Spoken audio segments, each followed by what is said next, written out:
नमस्कार, आदाब, सत श्री अकाल। स्वागत है आपका एक और नई वीडियो में मेरे यूट्यूब चैनल और आप सबके अपने यूट्यूब चैनल क्रिकेट ज़ोन में पर मैं हूं शुभम सिंह। उम्मीद करता हूं कि आप सब लोग खुश होंगे और फिट होंगे। तो आईपीएल 2025 जिसकी शुरुआत 22 मार्च से होगी। पहला मुकाबला रॉयल चैलेंजर्स बेंगलोर और कोलकाता नाइट राइडर्स के बीच खेला जाएगा कलकत्ता में, मतलब कोलकाता में ईडन गार्डन्स में। और उसका दर्शक बेसब्री से इंतजार कर रहे हैं, क्योंकि आईपीएल जब होता है तो 2 महीने तक क्रिकेट का त्योहार बनता है इंडिया में। और सभी क्रिकेट प्रेमियों की तरह मैं भी आईपीएल का एक बड़ा प्रशंसक हूं, क्योंकि आईपीएल में टॉप क्वालिटी क्रिकेट तो देखने को मिलती ही है। जो नया टैलेंट उभर के आता है उसको देखकर भी बहुत अच्छा लगता है, क्योंकि वो नया टैलेंट फिर इंडियन टीम में जाके भी शानदार प्रदर्शन करता है। तो अब चूंकि ज्यादा दिन नहीं रह गए हैं आईपीएल शुरू होने में, तो आज से मैं एक नई सीरीज शुरू करने जा रहा हूं कि हम एक एक करके आईपीएल टीमों की बात करेंगे, उनके स्क्वाड पर नजर डालेंगे और उनकी प्लेइंग 11 भी मैं, मतलब जो मेरी समझ है मैं उस हिसाब से बनाऊंगा और आप लोगों के साथ शेयर करूंगा। तो जैसा कि मैंने आपको पहले भी बताया है, या चलिए नहीं बताया तो फिर मैं फिर बता देता हूं आपको कि मेरी तो दो आईपीएल टीमें फेवरेट हैं, या ये कह लीजिए कि मैं उनका सपोर्ट करता हूं। एक है आरसीबी और दूसरी है एसआरएच। और आज अपनी इस नई सीरीज की शुरुआत, जिसमें हम आईपीएल टीमों के बारे में बात करेंगे, उनके स्क्वाड के बारे में, और फिर प्लेइंग 11 भी मैं बनाऊंगा, उसकी शुरुआत मैं अपनी दो फेवरेट टीमों में से एक टीम के बारे में बात करके शुरू करूंगा। तो जो पहली टीम जिसके बारे में मैं बात करने वाला हूं आज, वो है Sunrisers Hyderabad, the orange army. Sunrisers Hyderabad जिसकी बल्लेबाजी इतनी खतरनाक है कि दूसरी टीम की गेंदबाजों के लिए अक्सर इनकी बल्लेबाजी एक बहुत ही बड़ा चैलेंज साबित होती है। इनकी बैटिंग इतनी खतरनाक है कि दूसरी टीम की गेंदबाजी की हिम्मत तक टूट जाती है, जो हमने पिछले सीजन में देखा था।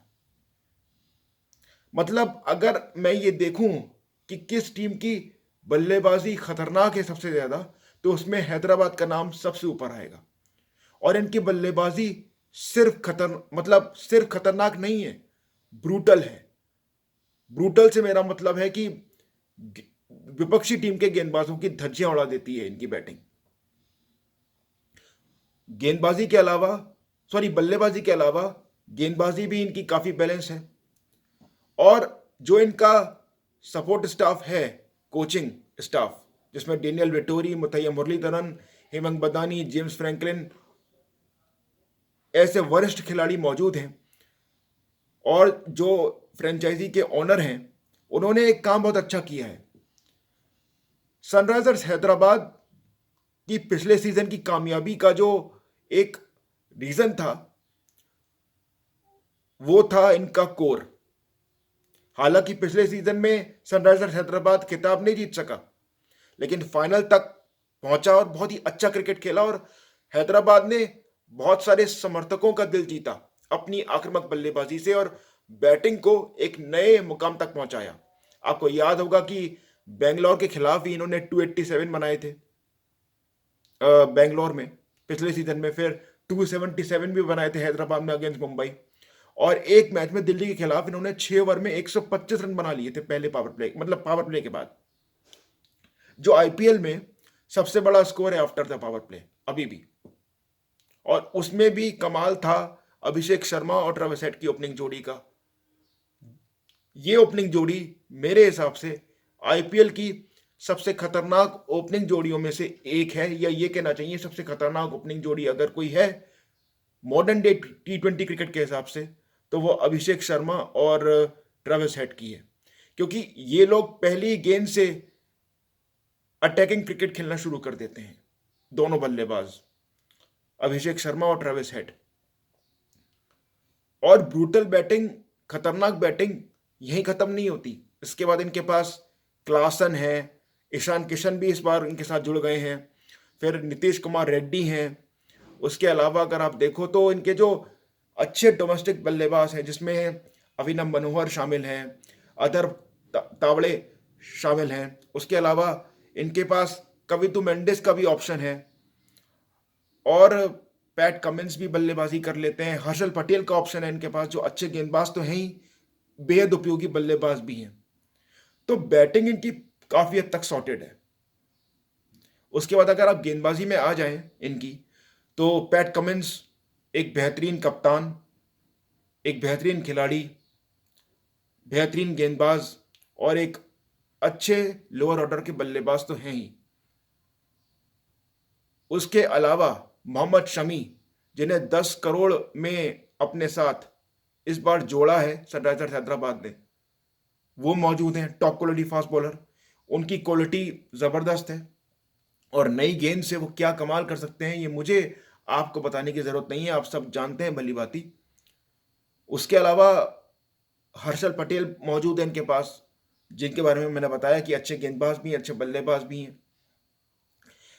एहसान मलिंगा, श्रीलंका के युवा तेज गेंदबाज भी इनके साथ जुड़ गए हैं। नटराजन, जिन्होंने पिछले कुछ सीजन में हैदराबाद के लिए बहुत शानदार गेंदबाजी की है, हालांकि नहीं, खास करके डेथ ओवर्स में, वो मौजूद है इनके पास। जयदेव उनडकट, जो आईपीएल लेवल पे बहुत एक्सपीरियंस बॉलर हैं और कामयाब भी रहे हैं, वो मौजूद है इनके पास। उसके अलावा अगर आप देखो तो इनके पास स्पिन गेंदबाजी में एडम जेम्पा का एक बहुत ही शानदार विकल्प मौजूद है। वही एडम जेम्पा इस वक्त वाइट बॉल क्रिकेट में सर्वश्रेष्ठ स्पिनर्स में से एक हैं दुनिया के। उनके साथ राहुल चहर मौजूद हैं, जो भारत के एक युवा लेग स्पिनर हैं।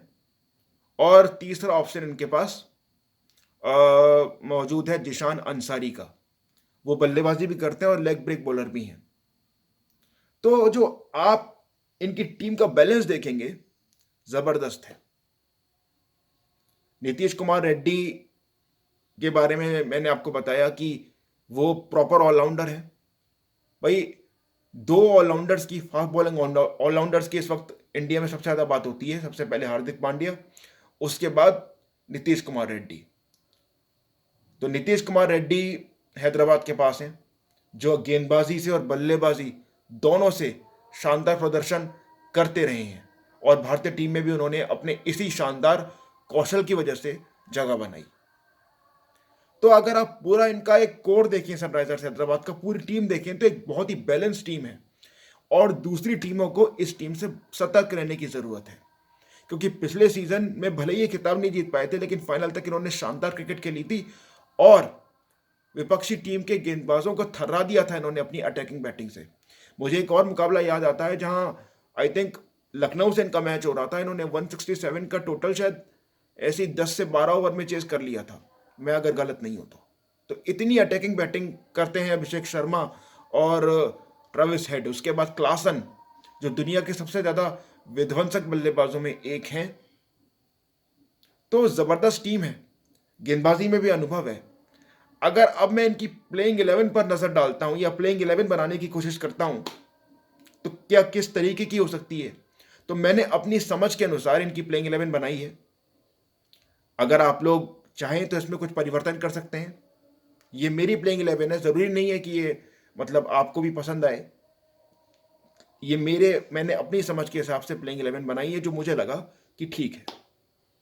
तो मैंने जो इनकी प्लेइंग 11 बनाई है, तो सबसे पहले तो मैं ये कह देना चाहता हूं कि सनराइजर्स हैदराबाद के पास ये एक अच्छी चीज है कि इनके 4 फॉरेन प्लेयर्स बहुत आसानी से सेलेक्ट हो जाते हैं।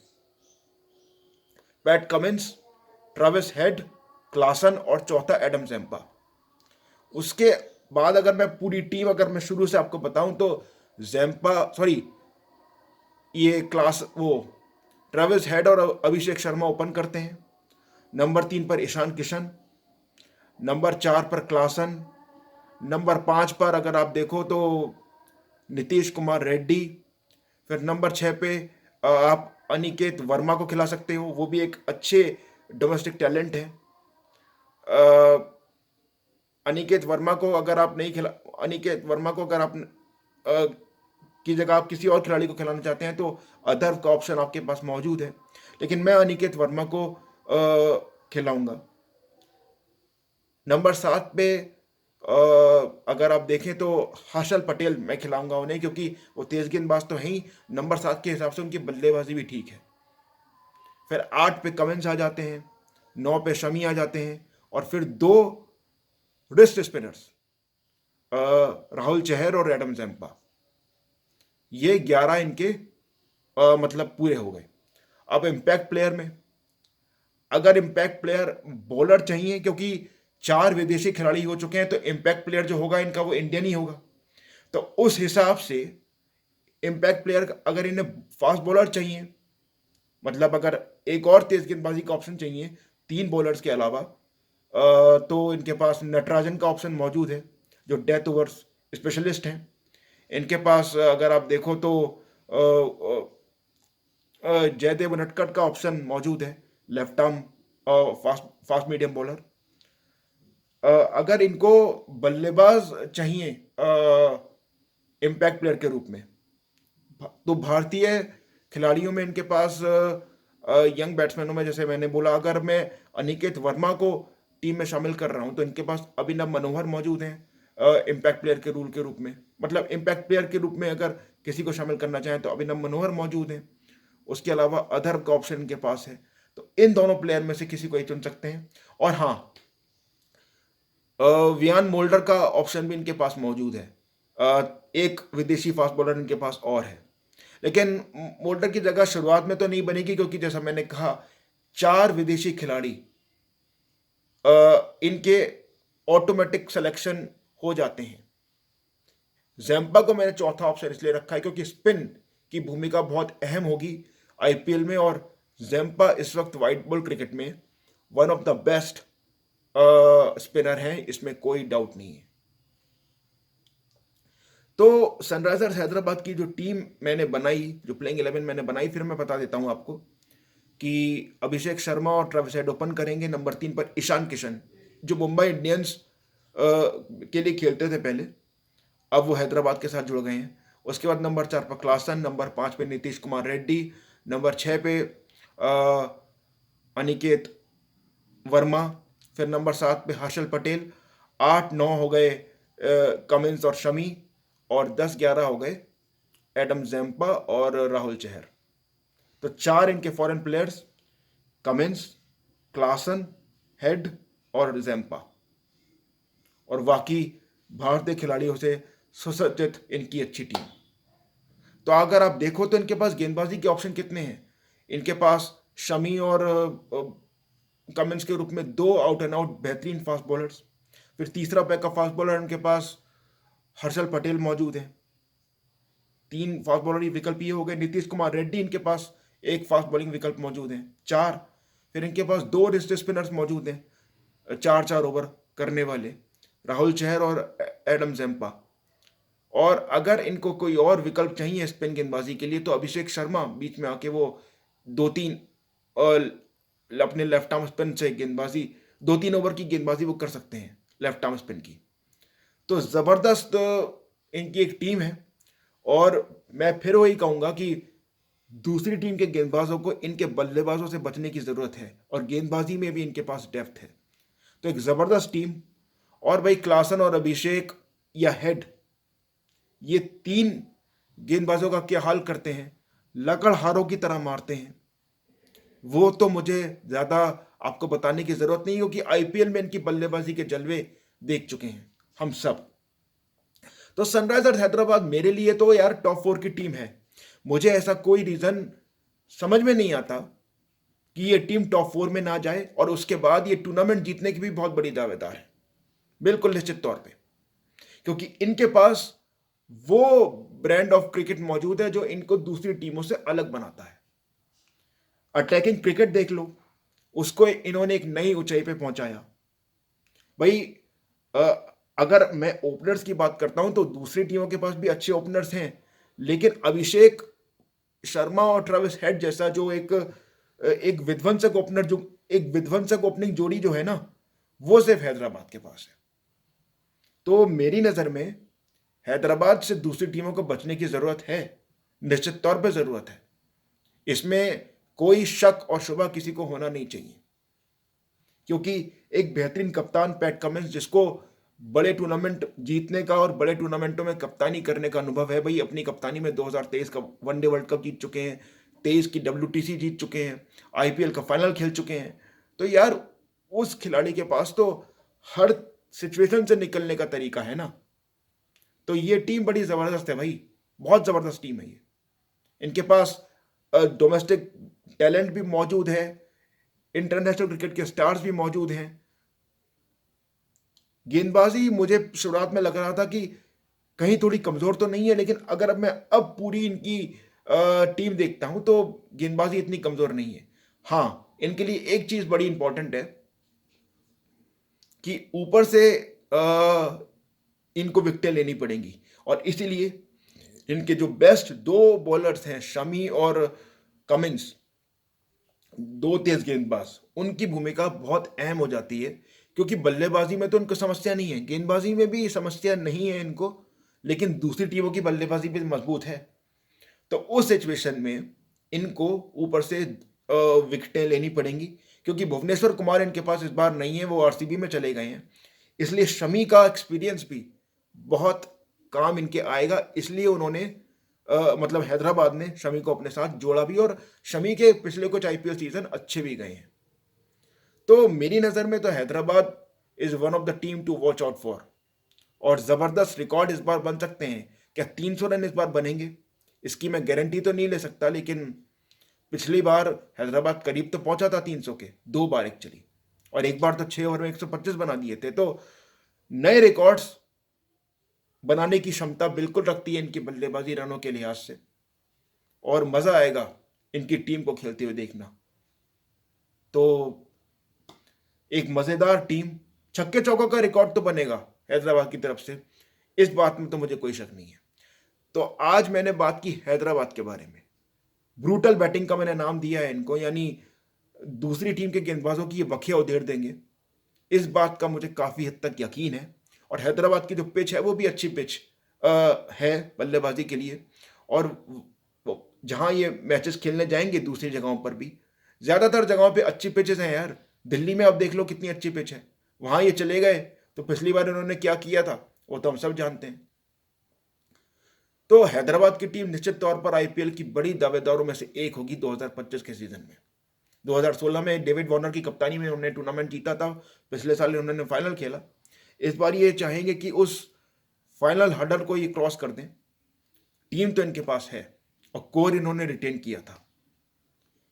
तो 5 जो खिलाड़ी इन्होंने रिटेन किए थे वो इनका अच्छा फैसला था, जिसमें Pat Cummins, Travis Head, Klaasen, Abhishek Sharma और नीतीश कुमार रेड्डी थे। वो 5 खिलाड़ी इन्होंने रिटेन करके ये अच्छा काम किया कि इन्होंने अपना कोर रिटेन किया, और उसके आसपास, उसके इर्द गिर्द इन्होंने एक अच्छी टीम बनाई, जिसमें बल्लेबाजी भी अच्छी है, गेंदबाजी भी अच्छी है, और एक शानदार कप्तान भी इनके पास है। तो हैदराबाद की चर्चा आज हुई, बढ़िया टीम है। तो इस वीडियो में फिलहाल इतना ही। आप लोगों को कैसा लगा ये वीडियो आप मुझे बताइए।